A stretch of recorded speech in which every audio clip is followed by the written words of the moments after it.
Welcome to Driving the Lane with Randy Kryenbrink and Chuck Rowe. Now, Driving the Lane. Welcome to Driving the Lane. Randy Kryenbrink, Chuck Rowe, the show we talk about mostly one thing and one thing only, and that is Panther basketball. Now, it's important that we remind you that although we are the official UNI basketball show for the Panther Collective, our comments may not reflect the feelings of our friends at UNI. However, Randy is a former player, and I personally, you won't believe this, but What'd you do, Chuck? I personally own this phone charger that is UNI. Wow. I don't know what you call this, like UNI marked. I don't know. Yeah, absolutely. Yes, the logo, whatever that is, absolutely. You just Love place it. the phone right on there, and it charges away. So And boom, there it is. That's pretty good, Chuck. You come up with something brand new every week. I love it. Considering I am not originally from this area, it is amazing how many UNI items I own. So Correct. So you and the Knicks. Yeah. Yep. Love it. Oh, got it. So Good work. So anyways, as always, we have a great show for everybody this week. Joining us today, we have two members of the 1,000-Point Club from the UNI women's basketball team and one member that's going to be there in just maybe one more game, just almost there. So we also have the Panther Collective's question of the week and, of course, the Financial Architect's quote of the week. Let's get started. Randy, excited to have with us today two of the newest members of the 1,000-Point Club and one that is this close, Grace, Maya, and Emerson. Thanks for joining us. Thanks for having us. Grace and Maya, let me ask you first. One day you're under 1,000 points. The next day you're over 1,000 points. Do you feel any different? I don't feel any different. No. It was just a really cool opportunity, but it just feels the same, really. Me and Grace, the only thing we felt was just a little bit defeated because we both lost when we got our 1,000 points. So I would say just a little bit of that, but no, we're not super focused. And I know Emerson isn't either. We're not super focused on like how much we score. We just want to win. I know this is going to be tough to be honest on this question, but obviously during the game when you're about to make that 1,000-point mark, at what point of the game did you realize, you know what, I think I made it? For my thing, we were at Illinois State, and we were just trying to come back. So I didn't even really think about it until I saw some of the parents pulling up signs, and I was like, oh wait, I got my 1,000 point. So I don't know. I wasn't really that focused on getting it because we were trying to come back for Illinois State. So yeah. Yeah, kind of same with Grace. Grace, like a week before, had mentioned it to me that I was like, what was it, like 9 points away, I think. So at that point, I was like, oh, okay, like it could be soon when I get that. So yeah, it's just a cool accomplishment, but you're not super focused on that. You just want to win. So I know we're not super focused on that. So I was going to say, so you did both of your games were on the road, right? Where you accomplished that. So you probably didn't get to take the basketball with you. Is that a fair statement? Belmont was at home for me, and then on the road. Yeah. And then did you get the basketballs? Not yet. Neither one of you. Okay. Not yet. Okay. Not yet. Not yet. All right. Because you'll get the home game, you'll probably get recognized at home when we have the next game with Drake, I believe. Yeah, this Saturday. Yes. So they might pull you aside and announce your names and give you something there. Yeah. Yeah, cool. I was going to ask you, do you have any input in that? Do you say like, wait, let's hold on and wait for Emerson, or? I don't really know the details. I don't know. I don't really know much about. I haven't seen the itinerary yet for Saturday, so we have no idea. It could be before or after the game. We don't really know. Mm-hmm. So and back to Emerson for a second. So now you'll get to see how it happens. So maybe you don't want to join that club. Maybe they didn't give enough recognition. So Emerson, how does it feel knowing that you're that close? And what kind of things go through your mind as you get closer to that? I don't really think about it too much, but these two have said a lot to me, and just like they'll like kind of joke with me about it. I mean, as they've been through it, but I don't really think about it too much. I mean, in the game, like you just are focused on what's at test. So like even like last game, it really wasn't crossing my mind. I mean, before the game, they would like joke or say something like you're this many points away or whatever it was. But like, I don't know. I feel like it's just not really something that crosses my mind. And like, it's obviously really cool and a great accomplishment, but When players know that someone's close to that 1,000-point level, do you try to give them the extra pass? Grace, are we going to see you with like 12 assists this game or anything like that? Hey, we'll see. I might just be passing it to Emerson the whole game. Randy, obviously you were part of that 1,000-point club as well. How hard is it not to smile the rest of the day, at least knowing that you got that accomplishment? So it is kind of cool, right? But at the end of the day, it's a very much a team sport, as these humble individuals have been saying. It is it's fun to have it, but at the end of the day, it's not a big deal. And I don't think I've ever shared this story, so I'm gonna steal the limelight for a second. I joined the 2,000 point club. They gave me the basketball, right? And my son he wasn't born yet. He was close, but he wasn't born yet. And when he was about 5 years old, I came home from work and I saw him in the driveway playing with a basketball, and it just happened to be that basketball. And so at that point, I was like, you know what? It's just another basketball to him, and to me, it just became another basketball real quick. And he literally wore the leather off of it, which was kind of cool. And so I no longer have that basketball. So if you guys get a basketball and then you get kids, just if you want to protect it, maybe do a better job than I did. Okay? What do you do with that at basketball once you get it? Are you going to keep it yourselves or you give it to your folks? Like, what are you thinking? I know my mom will want it. I probably won't have it here, but my mom's really big into collecting that type of those accomplishments and stuff. So my mom will definitely have it probably in the house back in Des Moines for me. I would have to agree with Maya. Just take it somewhere safe at home with my mom and dad. Yeah.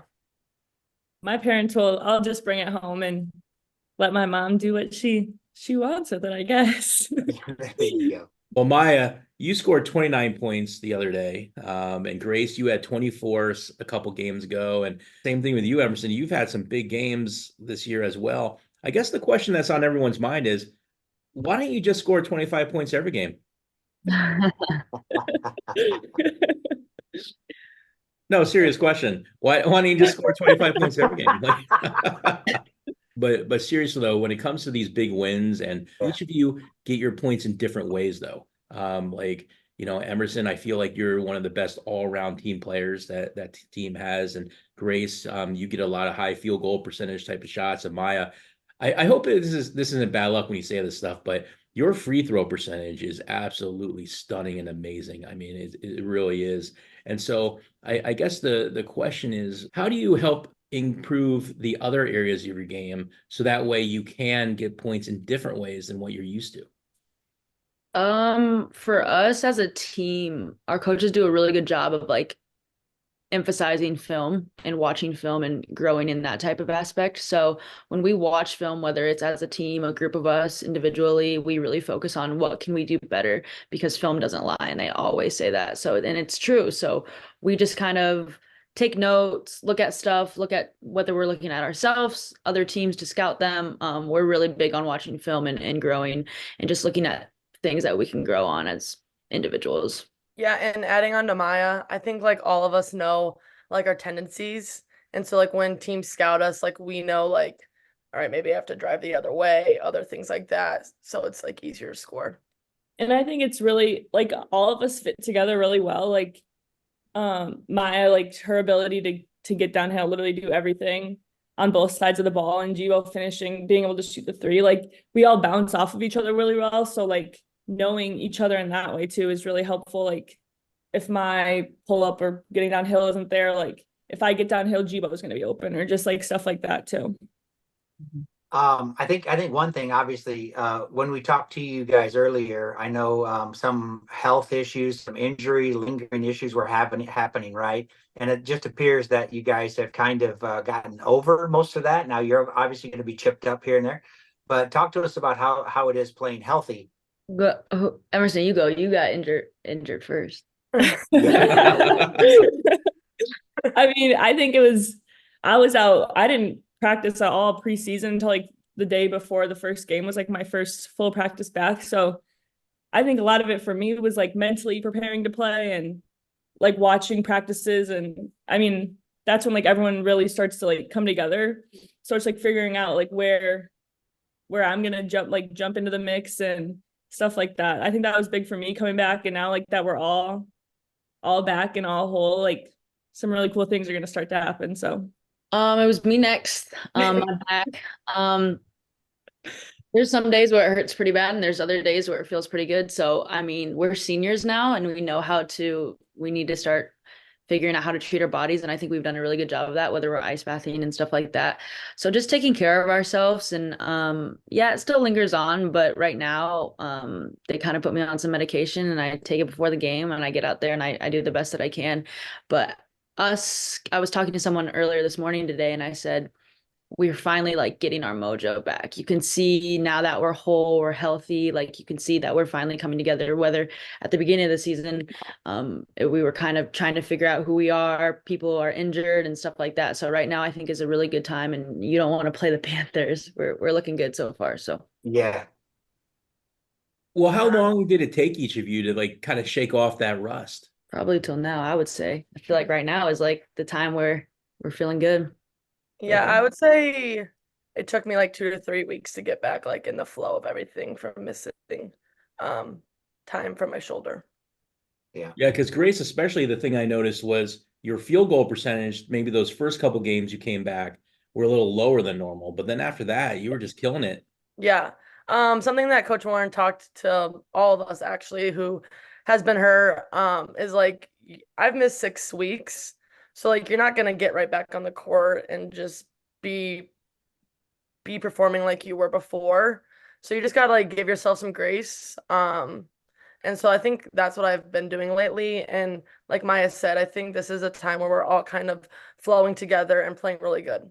Talking about giving some grace, something I really noticed during those games, which is a lot of fun, is that during timeouts, the coaches seem to kind of stand away from you, and the players get the opportunity to say something or another. And a lot of times, Grace is the one, especially during that injury time, that got to say a thing or two. What is it like having someone like Grace come to the middle and kind of hearing what she has to say before the coaches come?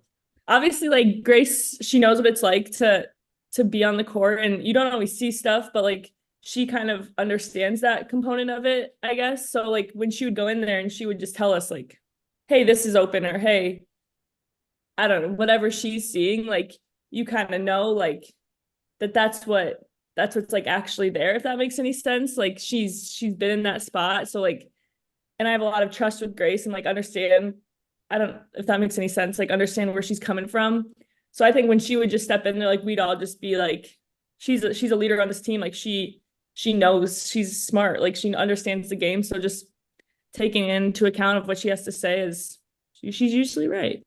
Yeah, to piggyback off that, I agree with M, but me, Simo, Kaylin, and Grace are captains, but Grace is like our leader. She's the one we're gonna listen to. She's the one we're gonna hear. She's the one who is right. She knows what she's doing. And for me, I would say I'm more of like the point guard. I see the court. I lead more by example, but Grace is the one that we go off of. She's the one who has the most energy. She's the one that leads us. So whether she's talking, the coach is talking, and we're just gonna listen to both of them. Grace is just like when she was hurt, she was the coach that was a player at one point, and now she sees a different perspective what Em was talking about. So whether that was you got to look up the court, you got to play some better defense. Like she sees the stuff that we didn't see, so she got a different perspective. And now that she's back with that energy and she's healthy. And yeah, we need her. She's our leader, so we're glad to have her back. No, I was just sitting there waiting for Grace to maybe reply to all that. I mean, it's kind of cool that obviously your teammates look up to you, but then there's a little bit of responsibility with that too, Grace. So, how do you feel about that? Yeah, obviously when I got hurt, like that sucked. But I think the 6 weeks I was out, I gained a new perspective of just like sitting on the sideline. helping my teammates. I remember when Coach Warren came up to me after I got hurt, and she was just like, "You're going to be the coach at timeouts, and then we're going to come in after." So that was my goal, just to help my teammates the best I could. I think one more thing to add on to this, Chuck, that I don't know where the question's going to be in this, but what's kind of cool about the game of basketball is I don't think people understand that there's four teammates, right? And there's 10 people on the court.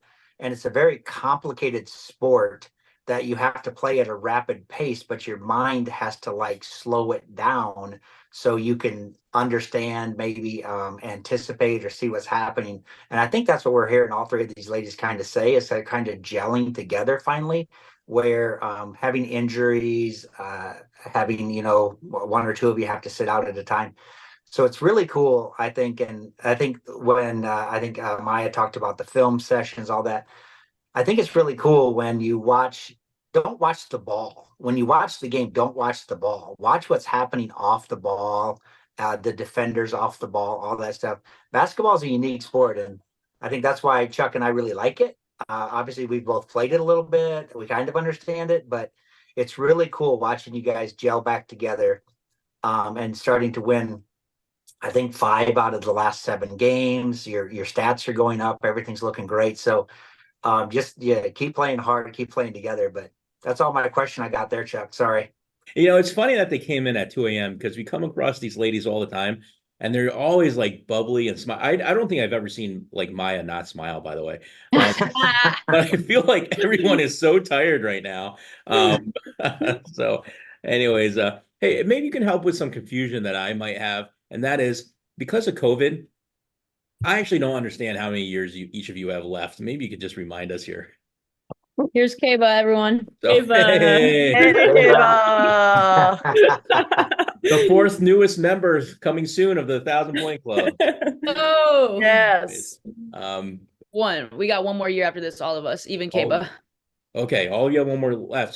So statistically, as long as no one gets injured and things go the way they should go, you should all hit maybe the top 10 list for UNI women's basketball as far as the most points scored. What does it feel like knowing that you can go down in history as one of the best UNI players? Yeah, I think it's just kind of cool that we get this opportunity. Us three together, we're roommates. We came in together. Our hard work's paying off, so it's just a really cool accomplishment. Just knowing we're in the same category as the Jackie Kalins, the players like that, like that's so awesome. And we really, really love looking back into the past and looking at, our assistant coach Kaylin only that era, like looking back and appreciating what they accomplished and hoping that we can get there. Like obviously as individuals, it's awesome to be in that circle of players, but what we're looking at as a conference championship. So that's the goal for us. Mm-hmm. I just think it's cool that we're doing it all together. Like it's kind of rare that you have this, like we're all doing it like about the same time. Like I feel like that's kind of rare in programs and in teams to have just like so many people being able to contribute, and like we wouldn't be able to do this without everyone else on our team. So I love that you said that because it's a perfect transition into this next thing I was going to ask. And we talked to Coach Oakland, and here's what his thoughts were about the 3 of you. We're getting there, and these ladies exemplify what it means to be a UNI Panther. They pour so much into the program, and what's even more impressive is they operate this way on and off the court and in the classroom and the community. Truly remarkable. I am personally so blessed to be around them daily and look forward to where they take us the last 2 months of the season. I'm also encouraged by the fact that they haven't even arrived yet. And one of the next steps for them is to lead our program from when we were struggling to where we're going to now. What does that quote mean to you when you hear it? I love how he said we're arriving, because it's so true. Like we've made it so far and we're just passing like halfway through the season. We've made it so far already, and it's making us a lot stronger people and players. So we're just excited for what's to come, and looking back at it, we're appreciating what we've been through. So yeah, we've gone through so much adversity this season.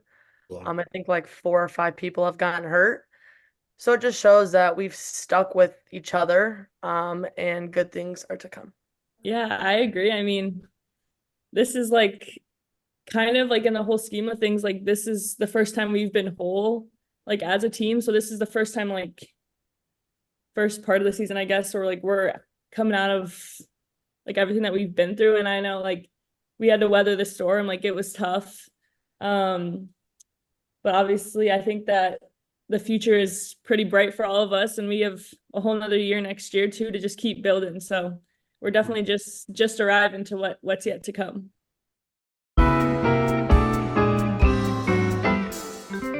Well, my guess is this, is that if you had to choose to listen to someone on the court, myself or Coach Warren, you're probably going to pick Coach Warren, is my guess. But if next game, if there could be some sort of hand signal, and I'm telling you this with the starting point guard being on this team, I don't know what that signal is. Maybe it's like you go like this. I don't know what it is. But when that signal is made, can we make it a point like, okay, there's a signal. Emerson is shooting this possession. Is there a way to get that rolled in there?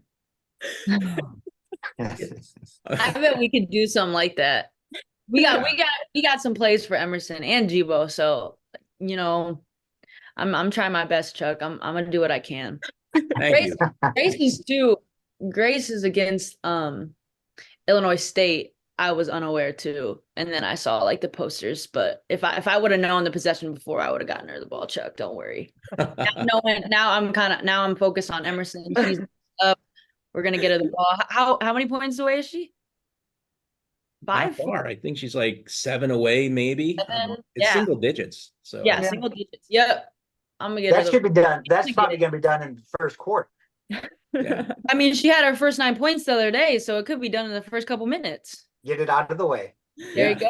I don't care if she goes 4 for 30. She's going to shoot it until she gets that 1,000 points.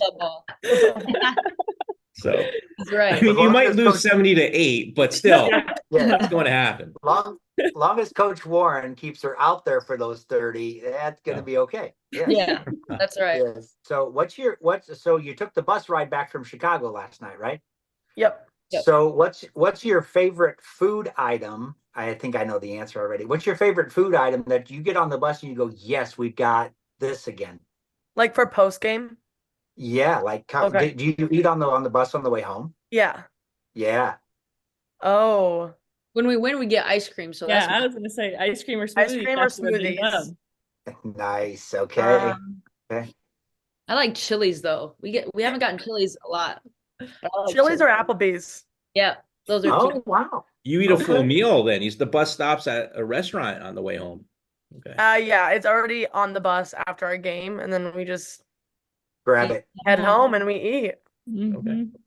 So Yeah. this is kind of funny because I didn't realize you guys were like 4-year-olds. So if you lose, you don't get ice cream? Don't get No. You only get ice cream if you win. I love it. Yep. That's awesome. What a great idea, Coach.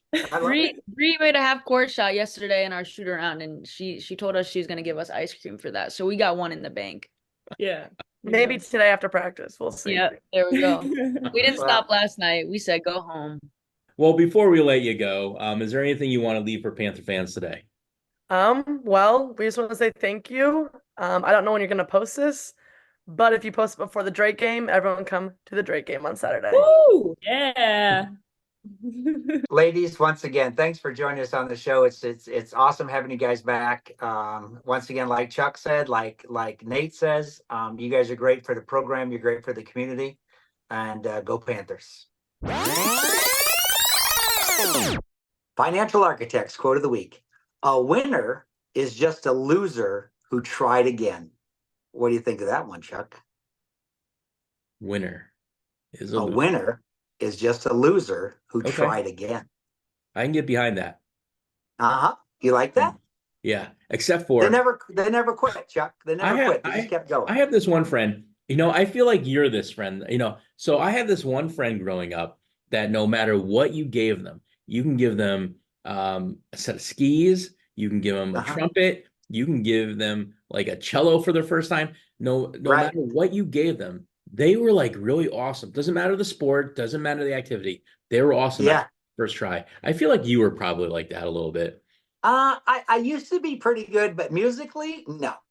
Don't give me any musical instrument, but you give me a racket or a something, a ping pong, whatever, I could pick that up fairly quickly. But I wasn't very musical, Chuck. So, anyways, no, keep trying, I'd keep be a trying loser. over. I love the quote though. Keep trying over and over, right? Yep. That's what I tell the grandkids over and over, Chuck. I say, don't be afraid to fail. Don't be afraid to fail. Just don't quit. Yeah. Just don't quit. Yep. So anyway, there's two I quotes do for I you do right the there. opposite. I yell at the boys. Like you missed a shot. How do you expect to make the NBA if you keep missing shots? And so just kidding. I do not do that. So That's awesome. I know you don't. I know you but don't. anyways, great quote. Good for you. Good for me. Good for everybody, especially those parents that are coaching their kids. There you go. Time to say goodbye from Chuck and Randy. See you next week. Enter the closing music.